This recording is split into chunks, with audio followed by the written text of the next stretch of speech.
Now, he is the minister who oversaw, arguably, no, it's not arguing, Nana Addo's most successful policy is free education, right? I think it was his biggest campaign message and it's his biggest achievement. He was a minister who was given the job to oversee that. Now, he's a surgeon. So you think that education, you bring education, he's a surgeon. Surgery is high-level medicine, right? And he was given education and he delivered it well. So the energy ministry was not a demotion. Do you get my point? So the energy ministry was not like he said, no, Napo did his work as an education minister, deliver free SHS. He didn't have regular relations with his deputy, Educhum, as we will later find out. Now he's been given energy, another complex ministry. Right? Those who know him say what they like about Napo is that he's decisive. So he knows how to get what he wants. So if, for example, they are not paying power producers, he has a way of working to make sure they are paid. Right? He moves with his heart on his sleeve. But that makes him controversial and sometimes divisive. All right? He's an Ashanti royal. I had analysis this week that, well, Akufo-Addo was an Ashanti royal. People don't want another Ashanti. Was an Achim royal. They want another royal to come in. I'm not sure.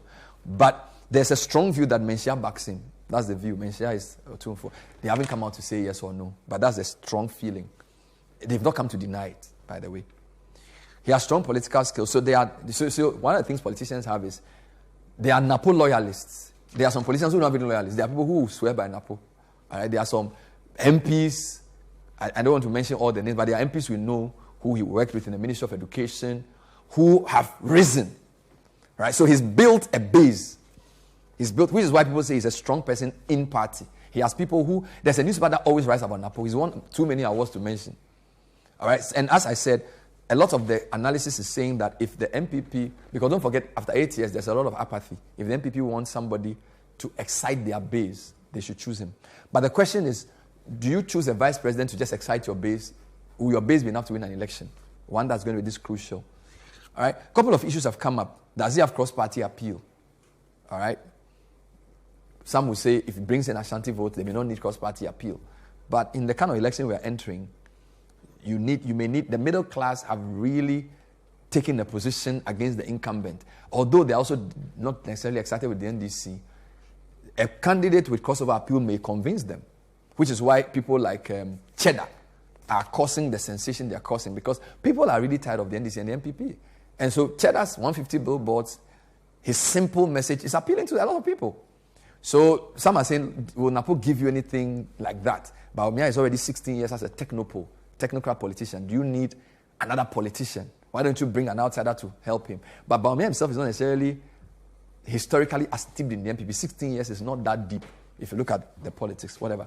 Now, the other funny thing was Kennedy Japan, who ran against Bawumia and got 37% of the votes, recently said that the only way he'll campaign for the NPP is if they make Napo the running mate, which is a very funny thing to do. Because if you support somebody, and you don't forget, it was a very acrimonious race between Kennedy and Bawumia. So why should Bawumia's main opponent be suggesting his running mate for him? You know, if I'm Bawumia, what are you thinking? It's like, why? You've already come to take 37%. We don't even know what you are doing. Now you come to tell us, who the hell do you think you are? Do you get me? So it's like, so if I'm Napo, I'm not sure I'm happy with Kennedy's endorsement. It's like, why? Keep quiet.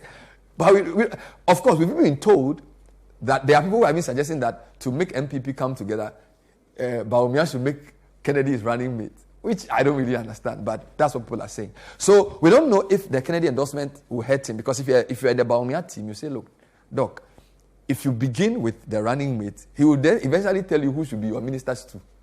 So let him know where he stands. So maybe it hasn't helped Napo.